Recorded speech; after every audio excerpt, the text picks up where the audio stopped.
Армысыздар неге каналын тамашалаушылар? Ол қандай белгі? Тақырыбындағы түс туралы әңгімеге құлақ салыңыздар.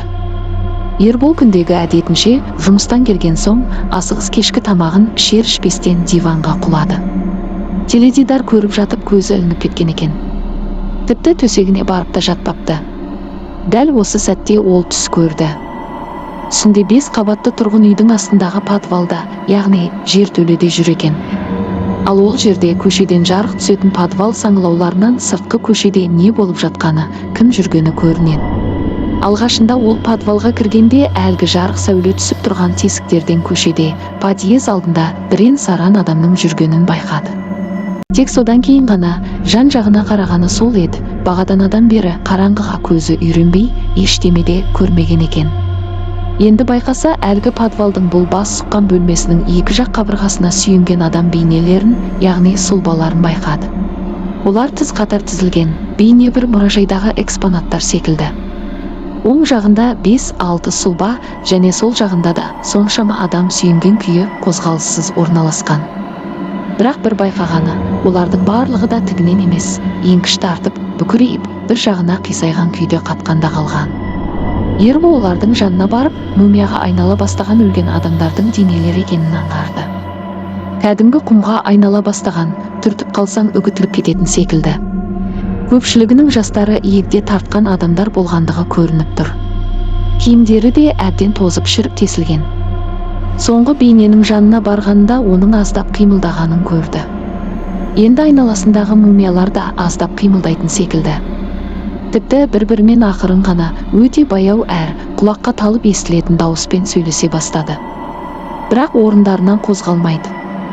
Ербол неде болса олармен тілдеспек болып, әлгі шетте орналасқан арық денелі, жасы шамамен 60-тар шамасындағы ер адамға жақындап келіп, сіздер мұнда неге тұрсыздар? Сіздерді бұл жерге кім әкелді? Бұрын намаз оқыған адамсыздар ма? Деп сұрағын ретімен жаудыра бастады. Жалпы Ерболдың өзі 6-7 жыл болған еді намаз оқитынына. Намазға жығылғалы мұндай түстерді көрмеуші еді.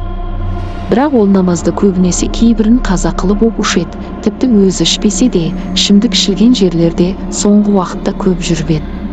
Мүмкін соған орай көрініп жатқан белгі ме, ескерту ме? Бұл не болды екен деп, бір жағынан ішкі түйсігімен мұның барлығының түс екенін біліп жатқандай. Әлгі адам оған өкінішпен тірі кезімізде намаз оқымап едік, ішімдік ішіп едік деген секілді сөздерді әйтеуір жеткізгендей болды. Тек осы кезде ғана Ерболдың ойына апырмау, олар жарайды өлді делік, ал мен сонда бұлардың жанында неге тұрмын, мен қайдан келдім бұл жерге, мен неге мұндамын? Деген сұрақтармен енді өзін-өзі қажай бастады. Жан-жағына байыптап қараса, бұл да солардың қатарында секілді. Сонда мен де өлгенмін бе, мен қалай және қашан о дүниелік болғанмын? Деп ойлауға ғана мұршасы болды. Бірақ әйтеуір олар секілді бір орында емес, әрі-бері олардан ширақ қозғалады екен, соған да шүкір деді іштей. Енді мұның ойына бұлар не ана дүниеге өтіп кете алмай, не мына дүниеде тірі адамдардың қатарына қосыла алмай қалып қойған адамдар болды. Сонда бұл жер қабір әлемі ме, барзақ әлемі ме, ендеше басқа адамдар қайда? Сұрақ көп, жауап өте мардымсыз болды. Енді Ербол бағанағы подвалдың саңылауларынан сыртқа қарап еді. Көшеде өз шаруаларымен кетіп бара жатқан адамдардың аяқтарын көріп, жүрген тықылдарын естіп, тіпті көшедегі көліктің дыбысында бәрін естіді. Бұл енді не де болса сыртқа шығып адамдарға ескертейік, жақсылық жасасын, ақырет үшін сауап жинасын, намаз оқысын, сыйынсын, әркім өз діні бойынша дұға жасаса да әйтеуір Құдайды ұмытпасын деген ойды халыққа жеткізу үшін сыртқа шығуға бел буды. Осы ой басына келген сәтте бұл әлгі жанындағы әбіржіген адам екеуі көшеде тұрғанын бірақ білді. Міне мына бір жасы 50-лер шамасындағы үстіне сұр плащ киген әйел бұларға бағыт алып келе жатыр. Олардың жанынан өте бергенде Ербол амандасып тіл қатты. Бірақ ол әйел естімеді. Жандарынан өте шықты. Енді Ербол қанша айқайласа да, оның дауысын ешкім естімейтінін ұқты. Тіпті ол әлгі тірі адамдарды ұстап тоқтатпақшы да болды. Бірақ еш нәтиже жоқ. Бірақ бір байқағаны, оларға тек әншейін екпінді желдің күшіндей ғана әсерін тигізгені болмаса, нық тоқтатылмайды екен. Ербол сонда әйтеуір жел секілді аз да болса тірі адамдарды орындарынан қозғай алады екенмін деп оған да шүкір деді.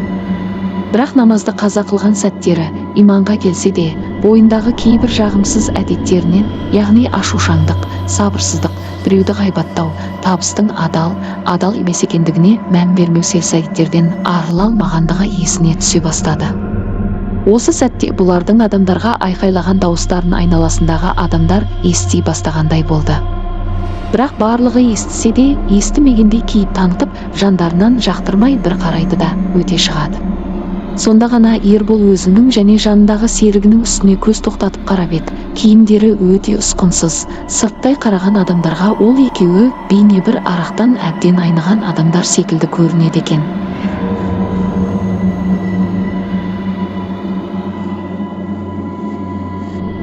Тіпті дауыстары да ішкен адамдар секілді шығады ма, немене? Содан екен олардың көңіл бөлмей тез өте шығатындары. Ал енді оларды күшпен тоқтатып алып, бірдеңе дейін десе, бұларды дұрыс түсінбей, полицияға беріп жүреді ме деп те қояды іштей. Осылай жүдеу қалыпта серігі екеуі көше кезіп одан әрі баяу ілбіп кетіп барады. Ал осы кезде өзін және серігін сырттай елестету арқылы көргендей болды. Екеуі де кәдімгі әбден әбіржіген бомждар секілді кетіп барады. Осы кезде оянып кеткен еді, таң енді атып келеді екен. Бөлмеге аздап жарық түсе бастаған. Бұл түсі ненің белгісі екендігін қанша ойласа да біле алмаған Ербол одан әрі ұйқысы шайдай ашылып, бірер сағаттан соң жұмысына бет алды. Ал құрметті тыңдарман, сіздер қалай ойлайсыздар? Бұл түс ненің белгісі болды екен? Комментарий қалдырып, ойларыңызбен бөлісіңіздер. Таңғажайып түс көрсеңіздер, не бастарыңыздан таңғалатын жағдайлар өтсе, комментарийде қалдырыңыздар. Подписаться етуді ұмытпаңыздар.